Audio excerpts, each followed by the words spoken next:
कि एक बच्चा जो कि बज़ाहिर हेल्दी होता है और उसको नॉर्मल तरीके से सुलाया जाता है और स्लीप के दौरान जो है उसकी डेथ वाक़ई हो जाती है। सिड्स का जो इंसिडेंस है ना वो सबसे ज़्यादा 2 से 4 महीने के दरमियान देखा गया है। पाकिस्तान में एज़ सच कोई नेशनल स्टैटिस्टिक्स अवेलेबल नहीं है, but still I would say कि incidence is quite high.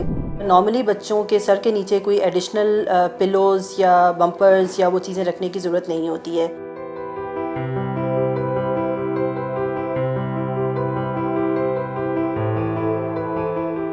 Sudden infant death syndrome, जिसको सिड्स या क्रिब डेथ भी कहा जाता है, इसमें ये होता है कि एक बच्चा जो कि बज़ाहिर हेल्दी होता है और उसको नॉर्मल तरीके से सुलाया जाता है और स्लीप के दौरान जो है उसकी डेथ वाक़ई हो जाती है। ज़्यादातर ये पहले 1 साल में देखा गया है। तमाम तर इन्वेस्टिगेशंस और पोस्टमार्टम के बावजूद कॉज ऑफ डेथ जो है वो पता नहीं लगाई जा सकती।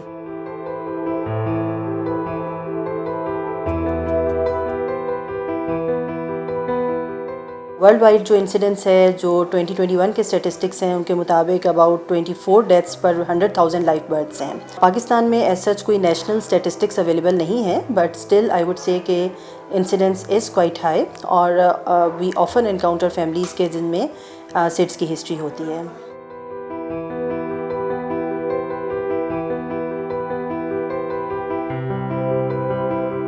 सिड्स के बच्चों में कोई वार्निंग साइंस नहीं होते हैं। ये बिल्कुल हेल्दी बच्चे होते हैं।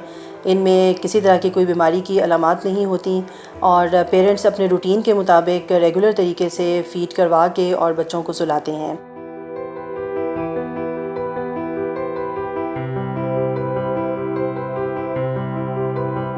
सिड्स के लिए कुछ बच्चे मोर एट रिस्क होते हैं, लाइक वो बच्चे जो कि मुद्दत से पहले पैदा होते हैं, जिनको प्री टर्म बेबीज़ कहा जाता है। वो बच्चे जिनका बर्थ वेट कम होता है, उनको लो बर्थ वेट बेबीज़ कहा जाता है। वो बच्चे जिनको सुलाते हुए साइड के ऊपर सुलाया जाता है या उल्टा सुलाया जाता है टमी के ऊपर, उनमें इसका ख़तरा ज़्यादा होता है। अगर किसी बच्चे के सिबलिंग में सिड्स की हिस्ट्री है, वो न्यूबॉर्न बच्चा भी at high risk for seeds होगा।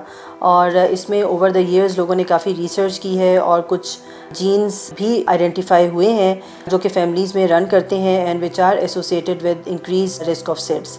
सिड्स का इंसिडेंस उन मदर्स के बेबीज़ में भी हाई होता है जो कि जिनमें स्मोकिंग की हिस्ट्री होती है या किसी भी तरह के सब्सटेंस अब्यूज़ की हिस्ट्री होती है।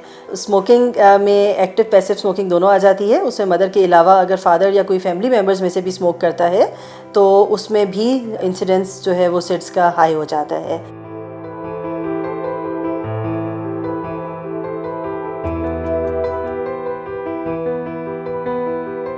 सर के नीचे तकिया रखना अलाउड नहीं होता बच्चों में। अगर सर के नीचे आप नरम पिलो रखते हैं ख़ास तौर पे, तो उसमें ये होता है कि बच्चे की गर्दन फ्लेक्स हो जाती है। जिस तरह अभी आप मेरी पोजीशन देखेंगे तो बच्चे की गर्दन ऐसे फ्लेक्स हो जाती है। जब बच्चे की पोजीशन फ्लेक्स होती है तो उसको सांस लेने में दिक्कत हो सकती है।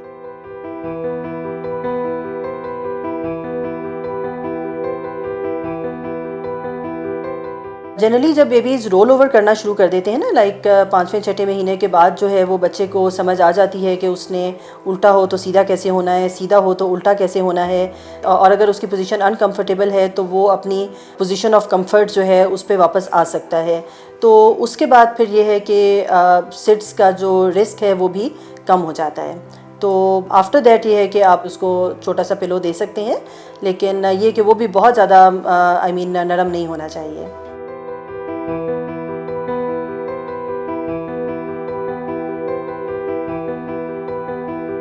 बच्चों के लिए जो आइडियल स्लीपिंग पोजीशन होती है ना, वो ये होती है कि बच्चों को उनकी बैक के ऊपर सुलाया जाए और उन्हें फर्म मैट्रेस के ऊपर सुलाया जाए, उन्हें नरम गद्दे के ऊपर ना सुलाया जाए। और उसको प्रॉपरली आपने स्वेडल करना है इन अ वे कि कोई भी लूज पीस ऑफ क्लोथिंग बच्चे के क्रिब में कॉट में आसपास ना हो। इसके अलावा ये है कि बच्चे को बहुत ज़्यादा ओवर रैप नहीं करना, बिकॉज़ ये है कि समटाइम्स ओवर रैपिंग की वजह से बच्चे ओवर हीट हो जाते हैं। That again may increase the risk of seeds. Pillows, bumpers ये क्रिब में नहीं होने चाहिए। को स्लीपिंग यानी कि sleeping on the same bed, ये जनरली अवॉइड करने का कहा जाता है। अगर घर के सर्कमस्टेंसेस ऐसे हैं कि आप अलहदा कॉट में किसी वजह से बच्चे को नहीं सुला सकते, तो उसमें फिर ये कि बेड के ऊपर सिर्फ माँ और बच्चा हो और उनमें सफिशेंट डिस्टेंस हो, क्योंकि छोटे बच्चे हैं वो खुदा न खास्ता स्लीपिंग के दौरान रोल ओवर कर सकते हैं। इवन एडल्ट्स हैं वो स्लीप के दौरान रोल ओवर कर सकते हैं और उससे भी बच्चे में सफोकेशन का रिस्क बढ़ जाता है। समटाइम्स रॉकिंग चेयर्स के ऊपर या सोफ़ाज़ के ऊपर जो है वो बच्चे को लिटा के, और समटाइम्स मदर्स की आंख लग जाती है, तो ये भी अगेन सेफ़ स्लीपिंग प्रैक्टिस नहीं है। सो जब बच्चे ने सोना हो तो उसको उसकी डेजिग्नेटेड जगह के ऊपर सुलाया जाए, और उसमें यह है कि कमरे का और जो बेबी का बाय इटसेल्फ जो है कमरे का टेम्परेचर भी कंफर्टेबल होना चाहिए, और बेबी को ओवर रैपिंग करने से भी अवॉइड करना है आपने।